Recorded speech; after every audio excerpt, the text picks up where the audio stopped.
এই শালি বোরকা পর কসি এত চুলকানিকে পোশাক নিয়ে এত চুলকানিকে ওই বিশ্বরোডে আন্দোলন করবে গেছে, শাহবাগ চত্বরে আন্দোলন করতে গেছে, পোশাকের স্বাধীনতা চাই। আরো কত স্বাধীনতা চাও?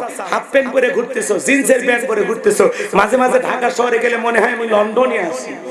আল্লাহ রে কোন দুনিয়ায় পাঠাইলা আমারে, বর্তমানের নারী পুরুষ সমান সমান মাপ, লম্বা চুল কাটিয়া আবার মাথায় লাগাই ক্যাপ।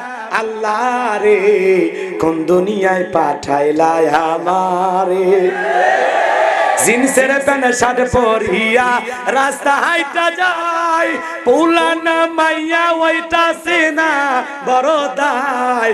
আল্লাহ রে কোন দুনিয়ায় পাঠাইলা আমারে, কানে পড়ছে দুল, কপালে পড়ছে কালো টিপ। কাছে যা বললাম ভাই তুমি কি বিলকিস? কয় না আমি আবুল। পুরুষ হয়ে নারীর বেশ ধারণ করছে, কথা বলেন না কেন? বুখারী শরীফের স্পষ্ট হাদিস, আল্লাহ রাসূল বলেছেন কোন পুরুষ যদি নারীর বেশ ধারণ করে আর কোন নারী যদি পুরুষের বেশ ধারণ করে আল্লাহর লানত তাদের উপরে। কথা বলে ঠিক কি না? আর তুমি ব্লাউজ ছাড়া শাড়ি পরে পোশাকের স্বাধীনতার আন্দোলন করো। দাদি নানি পরেছিল, আমরাও পরবো। তারা 12 হাত শাড়ি দিয়ে পুরো শরীর ঢেকে ঘরের ভিতরে ছিল, তোর মতো বিশ্বরোড মাকায়নি।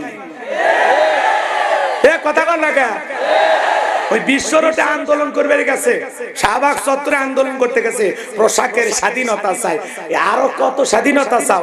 হাফ প্যান্ট পরে ঘুরতেছো, জিন্সের প্যান্ট পরে ঘুরতেছো, মাঝে মাঝে ঢাকা শহরে গেলে মনে হয় আমি লন্ডনে আছি। মা বোনদের পর্দা দেখে কথা বল না কে আপনারা? আর কত স্বাধীনতা, যেটুকু পরে আছো ওটুকু রাখতে চাচ্ছ না। ভিসা পাসপোর্ট করে যেই দেশে উলঙ্গ মানুষ থাকে ওই দেশে যাও। লজ্জা থাকা উচিত। নারী মানুষ কোনদিন পোশাকের স্বাধীনতার আন্দোলন করতে পারে? পোশাকের আবার কিসের স্বাধীনতা? যার যেটা মন চাচ্ছে সেটাই করতেছে। কেউ কি বাধা দিছে? এই কথা বলে না কেন? বোরকা ছাড়া যে মা বোনেরা রাস্তাঘাটে করে, আমরা কি মুসল্লি নামাজি যারা আছি বাধা দিছি?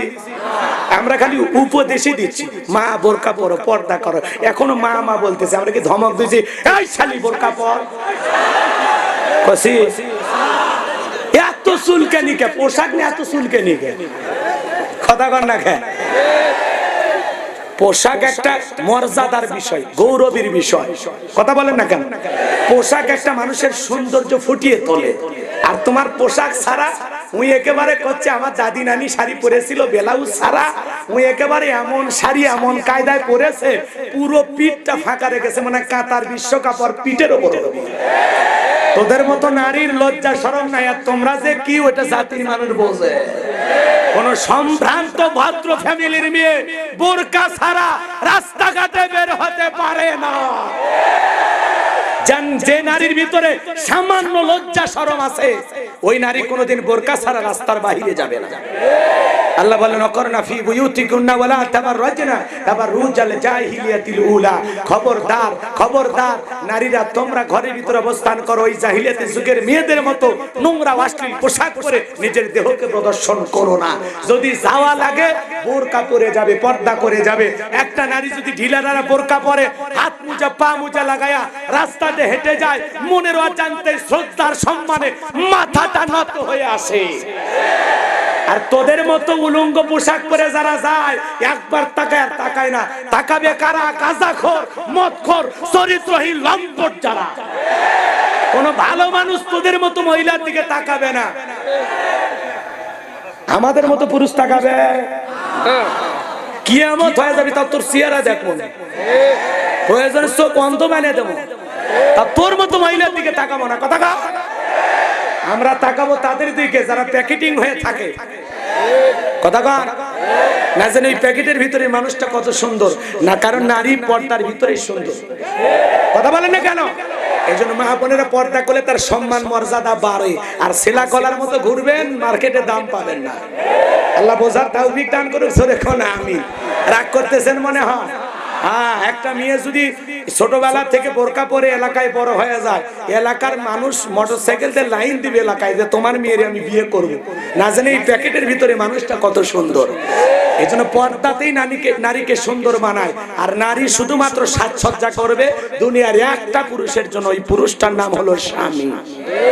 যত খুশি সাইজা খুঁজা স্বামীরে খুশি করো, কথা কর না। আল্লাহ আমার মা বোনদের হেদায়েত দান করুক, জোরে বলেন আমিন।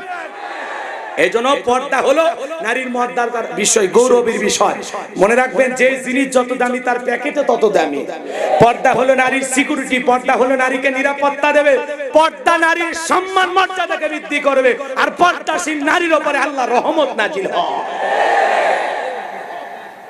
এই জন্যই তো এখন আব্দুল কাদের জিলানীর জন্ম হবে না, বাইজিদ বোস্তামির জন্ম হবে না, বড় বড় আল্লাহওয়ালারা দুনিয়াতে আসবে না, কারণ এদের ফ্যাক্টরিতে সমস্যা।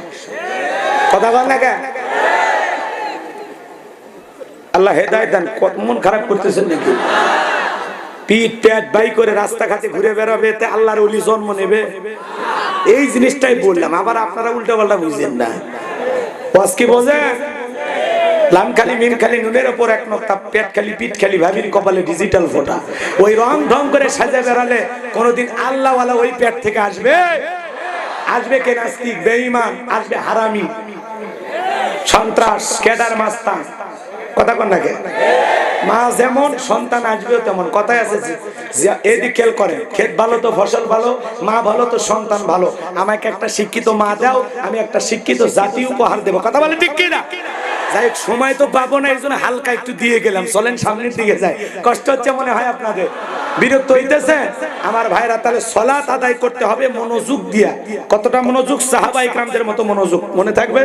বিশ্বনবীর মতো মনোযোগ, বিনয়ের সহিত, নম্রতার সহিত, খুশি খুশি ভাব নিয়ে আল্লাহর ভয়ে সালাত আদায় কর, মনে থাকবে তো ইনশাআল্লাহ?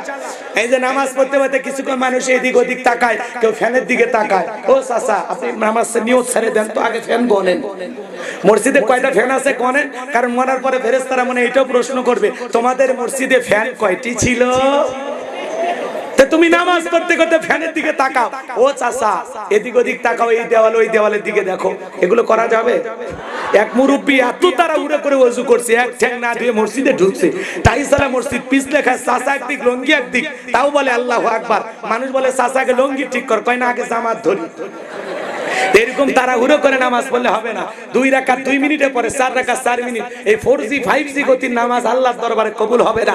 নামাজ পড়তে হবে স্থির ভাবে, বিনয়ের সহিত, নম্রতার সহিত। কথা বলেন না কেন? খালি উতাল পাতাল সিজদা মারতেছে। ই বাপ রে বাপ, ওই মানে 2 রাকাতের 4 সিজদা একবারে মারলে ভালো হয়। এরকম নামাজ হবে? দুনিয়ার সবচেয়ে বড় চোরের নাম কি? নামাজ।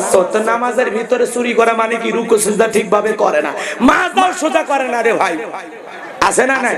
এই যে রুকু থেকে দাঁড়ায় যে মাজাটা একটু সোজা করবে, সোজা পর্যন্ত করে না। সিজদা দিয়ে যে মাজাটা ভালোভাবে তুলবে না, এরকম করে তুলে, এরকম করে, মনে হয় কাকের ঠোকর মারতেছে। কথা কর না কে? এরকম নামাজ দিয়ে জান্নাতে যাওয়া যাবে? নামাজ পড়তে হবে সাহাবা ইকরামদের মতো। এমনও নবীর সাহাবী ছিল 2 রাকাত নামাজ পড়ে সারা রাত কাটায় দিয়েছে। সুবহানাল্লাহ কর। এই জন্য বিনয়ের সহিত, নম্রতার সহিত, খুশু খুশু ভাবে আল্লাহর ভয়ে সালাত আদায় করতে হবে। মনে থাকবে তো ইনশাআল্লাহ?